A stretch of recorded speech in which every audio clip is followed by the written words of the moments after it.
Orofo anape bede ya wonchia ene ba wakwan na oje ya wonchia tumidi ya le kawnsabo mse kawnsabo mse na ma me chiro se obebi se sa na papa fitin ra me na fade na aye black aye blue black what I say because we are the closer to the month of March and then consider the 28th of March yeko na isebosom no abensi bi wara na March bi abosom no bensi bi wa you shouldn't tare black or blue black na area running area signing it out what I say to be awhwem bia find it and wear it and sign the month of March out what sign any you say because me sign it out what I say and the month of March na month of March dia me pato team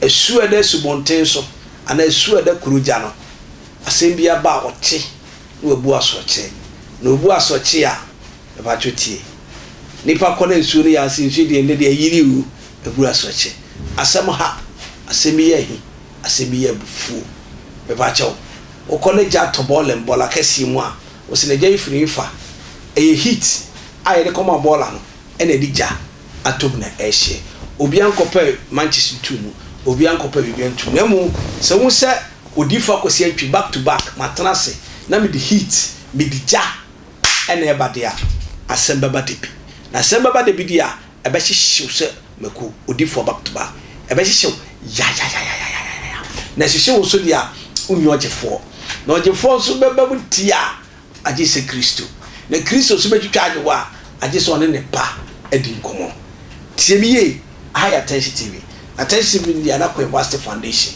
ko University Foundation ni dia me pacho tio na me pacho enkwampa ni wa he work se wadwuma mu a omra mu asena so of mamu pesika kakra bia nkwan kakra bi no wacha se na dwebi kakra bi no wa pesika bi kakra bi be 400 500 thereabouts wa popo wa ma obi kakra na dia ise fridge mu umpewi na opedan tiemi na work se adwuma mu ni nkwampa ntodie nko a gobe de sam no pressure about gobe so excuse me I tell what pacha be pressure about gobe so nti wo mo ni agobe de kew no bodo ni agobe de speed o mo de sisu 30 minutes na pin as can na maame no ni agobe no it takes ya maame be more than 2 hours na agobe no it is done na I am mre on for kew no ya but they said yeah pressure won kana asasi so pressure about gobe so no be majo onye nwa wonti ase ndiama gobefo no market sales na kosoro na ombe gobe party gobe festival nti gobe festival no omo chese time no modunu gobe no wonte so na anke omo nyere be 20 minutes na 20 minutes di ampacho wo de 20 minutes na be na so wo de mo kem nti ese wo di gobe na wahwe ya jaw be jaw nine no be pacho ebe fo me wo kase ntimi dibi na ya obia emre no wa de dada ene ejuma bia ni hobiem wey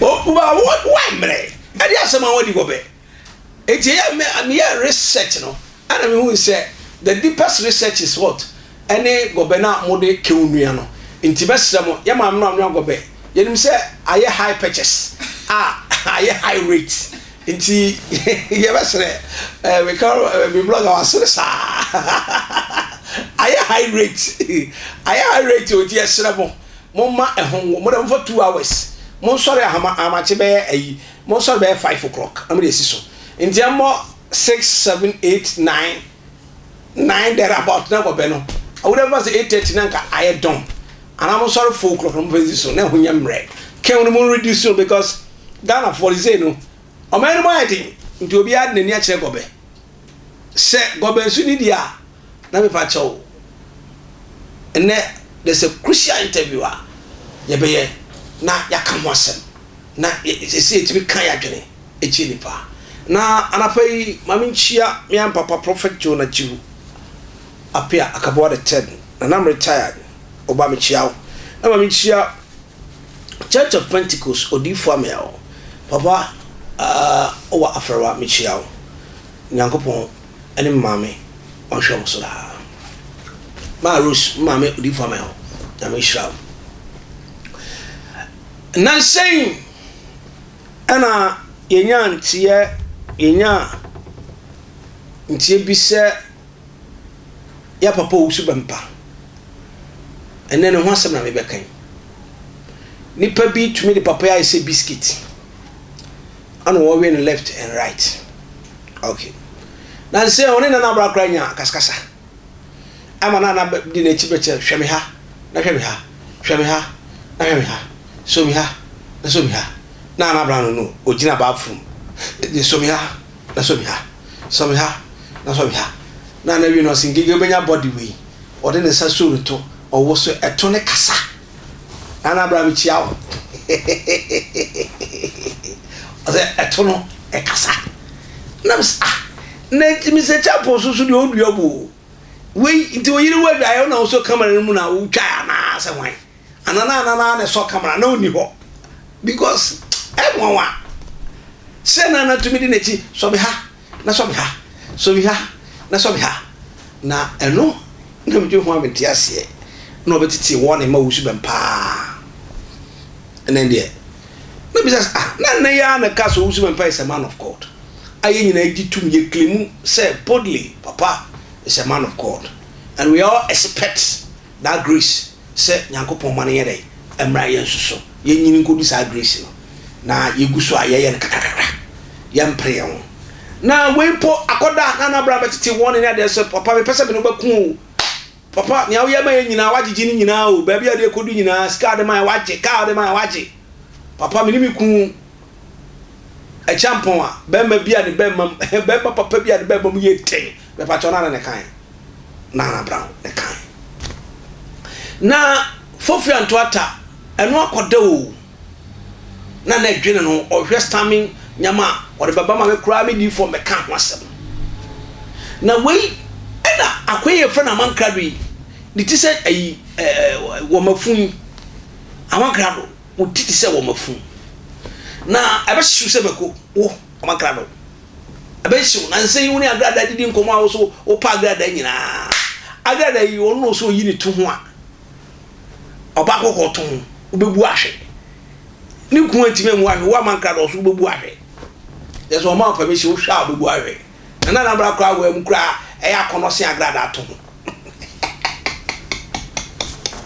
na bra na we bobe so bi ha na so bi ha you see the body they talk first agrada to ho ja agrada ja o to ho abobo atuni nyina so we kan krancho na we na Amankrado de aba ani ngege ensamfu saa na papa Owusu Bempah da ba bi dwen ho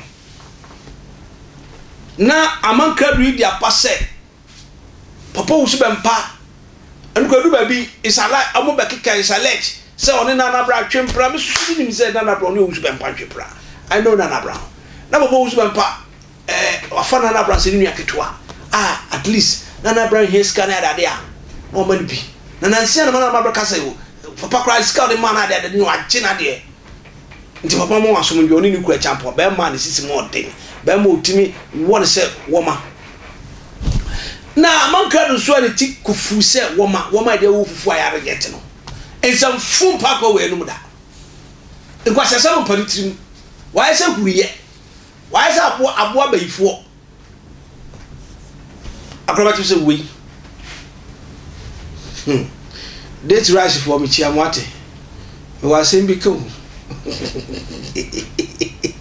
date rush me chiam wa se bika na we na Amankrado de abetu dwa se eyengege papa Owusu Bempah ntimi sure ba pe na yengege ene pe ma de ma papa Owusu Bempah me ti anya me de sebe papa Owusu Bempah ye freshman or a nice man oba bia nya no a oba we ne se tonton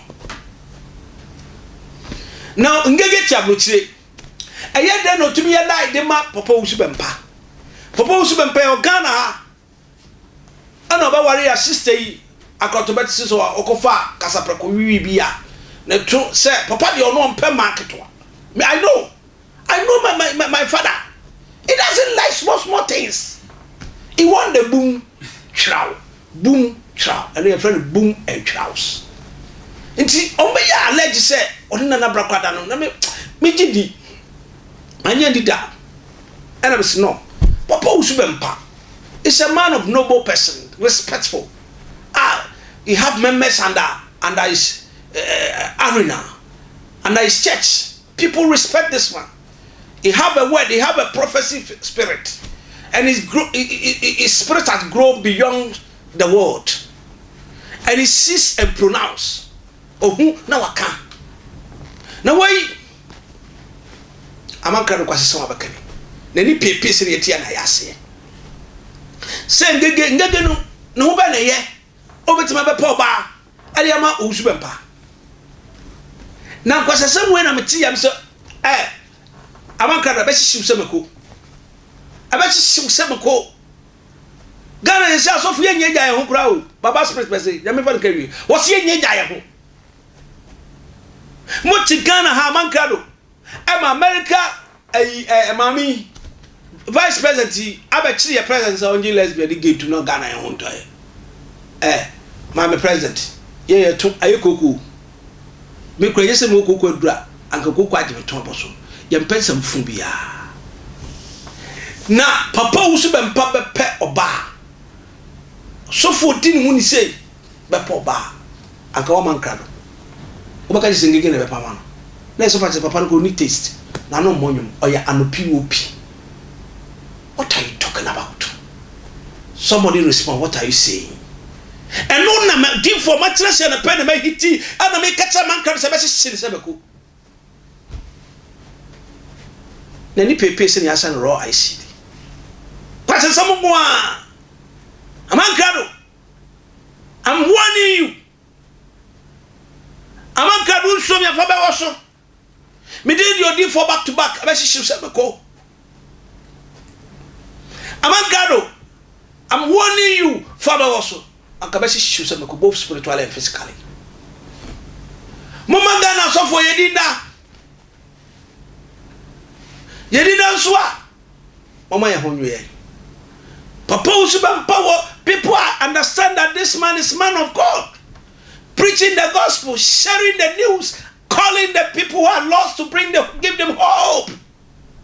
And you are there tarnishing his image. Let's hear from Amankrado. Let's hear from Amankrado. Kachi nkofo we say omonkonko bossa audio no a so for Owusu Bempah e record na na brown. Who na kachi na tina so mo. Yase manase ayi no ne MRI machine be wura mu no. Amanfo person mo chese emu ya wura kakra. Emu ya wura mu. Ana bi nso asem mo kan se manase wura mu baaye no. Anche bia na manase be so camera. Ana bi nso asem mo kan se manase esire sika no.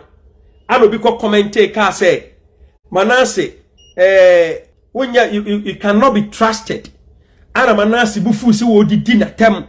Na bi se energy pa Manase di atem no. Bibi enkyere say Manase yare. E ho nsema kwa bebiri. Na akwa se bi be so mkyere sa say Manase ba be zan krofo. Ana Manase raise case gu nipa no say o ne yare na eto no obo ho bebiri de ma say nipa kro. Na asemni nyina nkamfu ano. I don't know say be a doctor no he Manase na oni madwuma nani so dia mentime nhyeda nkyere. Na no krede nyame anim de MRI machine de ye du kwa kowura mu a na oyare. Atade ade firifie baaye no. Menhyeda hu bi dade. Menhyeda hu bi da say ukowura MRI machine na watade a odi firifie ba. Odi awura mi ko MRI machine no. Ubetuma awura mi na yekoye scan bi ni ema ba minim say bia machine foforo bi aba ubetumi di fia tade awura mi dia mentime nkyere. Ana manfo kye say Manase fansa kwa adwuma ana da bia na wo sika na Ghana fo ebi adwaba bebre adwapa say ase scanner Manase sresre no mo se da bia Manase sreska nti almost kyerese ka Manase nkonkɔ adwuma ana betena asidi na mo se nti Manase pa ka so kopa adwuma o Ghana store ben ana company ben ana omba kase obi a ye comfortable ye fa Manase adwuma mu Manase ne kra no fa na adwuma mu a wa ha ni pie kra ba ne dene ko obesuro a oni ma ba ko mienu miense bi ho so nti akoye nsem bebre nti akwakoye se CI no na Manase su se enche obewu na so owu kra mpa mo na sofo Owusu Bempah sema no ya samana amanfo ekan no Hausa Vandamia na minshra mo se mo flow stars na nano no obi asema ofre me ka che me say Amankrado so woni Manase ye fan ade na nka nche Manase na onye the needful and I'm say what is the needful that you talking about nipa na asema ka che me say Manase be nya hotopa a just okopa na ya akomea ni Mr. Opon chew omo de ne pa buruchiri no aso okopa omo chew na o make of finding means bia obetimi ne na ya akomea ni Mr. Opon obetimi yi oyeyaw afiri omumu ansa Manase ho aton ko bia be komkura na oyeyaw a na ya akomea ni diye bro mo ntokwa ne baye na ebi anya nsunsan so Manase so odi ni kunu na ebi omu diyaw ebi no na anya Manase sunsunsan so what's a whole oh course na ba na we frame ne ma bet me chom so munya botre me nsa da nya me nya ta ma me de beka Manase MRI machine okoko wura no scan machine okoko wura no me nya ta ma me de ba beka ho asem but am for questions so me de aba but most of the course na me nya about 85% of callers no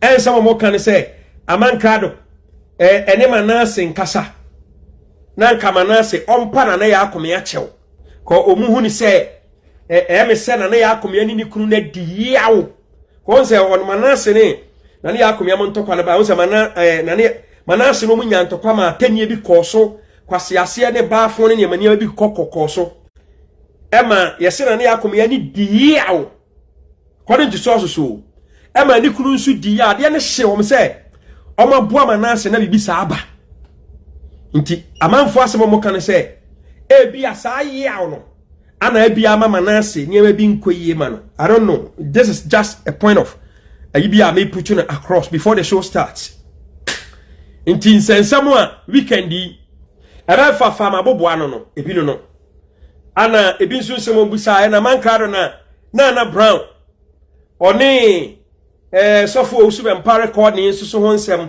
mate se bi se voice ne de duba chi na record ye but what tie voice na being a technician which I know much me check niam ba ko mienu miensa bia na o hwe audio no the density the heaviness of the voice and the velocity and the speed of the voice na obi gina check ka se duba chi no what a little bit distance from sofo Owusu Bempah no kasa no and the record ye ema voice ne ba clear sa obi asema kan se obi akasa nipa na ejimifo sofo Owusu Bempah no ekukudufo onye obi oye coward wa record voice we ya ofere ho Dustin Darion Small nyame nshira pa baby obi a also we flow 500 stars bless up into voice ne de ye nchia ya so ne aka omo share da ye say omo di nkomo a recordo ye be di voice no nkomo bet we ye tidbit me de den me di ewrewre mu ansa dwumadi na den akoso nti ebi se sofo Owusu Bempah na recordo e ebi nse ebia sofo Owusu Bempah na instruct say mumia recording ne mame na me be recordo na Brown ana ebi nso asemo mo kan say so obi ka say aduba achi ana sofo Owusu Bempah kwara bi na recordo voice na it's a big lie a big no ana obi bisa sa Amankrado e enti Maame Ng3g3 bebrebe ya wo jimi one apostle Judas apetwa Antwi kwase abemen omo me adu jimi omu jimi ene na Brown yi obi bisa se de bare na Brown ya omo a what are they going to say adam si bo me de mintimi nkyere e hode me ka se metimi a kyere a metwa montoro enam sofo Owusu Bempah nkoda yi so Judas apetwa Antwi ene Maame Ng3g3 kwase police kokodino no enam omo mienu so no animonyam so ko a na Brown outstanding na wa na so da say saade na no mo ye no na adi nhyira ebre no na obi asem obobusa ne say enti dede ye nkrofo yiye obi busa se ede ba de pa na brown ede aye omo a what will be the answer wa sabre wo hwem ye unpredictable. Wa wo hwem ye what will be the answer? You're listening to the unpredictable. So obi busa se enema eko ede ba de pa na brown ode aye sofo Owusu Bempah ode aye Maame Ng3g3 ode aye Judas apetwe Antwi sofo blogger sebo be busa no se enne sofo Owusu Bempah de na brown be di nkomo a record na brown a fa su anyansa se ebo na brown tuo e o wagya junction e wo ayi ayi agrada fie ho no area ne friends botia no quarters ho no se ebo di tuo kun no a ko ewu nkwase ewuo Santiago wiya ko ewu nkwase ewuo na busa ho se edie beti na ne tambi asofo Owusu Bempah camp no obi ko ho no opia je se sa dipa ne Maame Ng3g3 ko e ma asofo Owusu Bempah ko gira Maame Ng3g3 chi ansa ntokwa na bana wiye. Ask yourself why. Adentia obi a obekọ sofo Owusu Bempah camp wa Maame Ng3g3 ka hu bia no se dipa ni free camp wa no mo a Maame Ng3g3 ntokwa na be ba nipa na free ho. I started from Amankrado ana ba na brown ana Kingsley Brady no so aye no so say ball asuja ase no phone enya nye wom eno so guso tina every camp wo gemu ye bia hyehye sa na ye wo why me ba ye no me be ka kire me say sofo Owusu Bempah so respect na omu na brown fasase mo say tu tirim na batra say sofo Owusu Bempah wo de won kana sama ko ne tum kana sam kra e me nyo say wo be emie wa no mani hu say wo bu no ono sa de no won cherehye Maame Ng3g3 timi di sofo Owusu Bempah e no osuro o ba check social media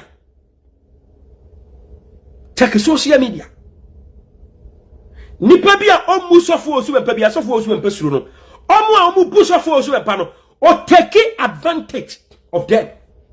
I can give you names upon names upon names.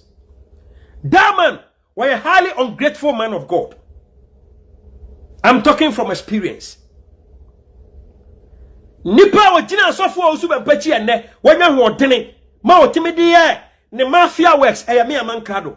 Satan no nyina mama where was Maame Ng3g3? Satan na a radio station OK FM. Afia so asene ga ne kwa me nkomati kese ana ne kura sofo Owusu Bempah no mo base no rough. Omo se wakodi maame bi asa di maame ne ba. I rescued sofo Owusu Bempah at that time. Me je wotanka se o wiase amenye bi da. E ma ga ne domi mi nyina. E ko wi achi sofo Owusu Bempah se okume. Obo pa ma police fo ka police fo bi kwa so obebo mituo e wa grada birthday party ase. And now you still near badaye. Won any di agrodum pompon so bi na wote ho a e se edane anim guase edane wo seye edane wo wuo. Hwekwan a obogadi free sofo Owusu Bempah campum. Na very sad. Omu titi boy no so useless. Say ase won kanipa ho. He did the same thing to Agrada akoma no. And to kwake tuwa bi ne ba me dia me kan okra me fa wo se nipa ne metamfo. E no kra na me ka me nyi bi mfirim. Agrada jina ma sofo Owusu Bempah with all her heart. Last hour de be do de no. Wa gu na dwuma sika gari. Wo san try su gu na sorry.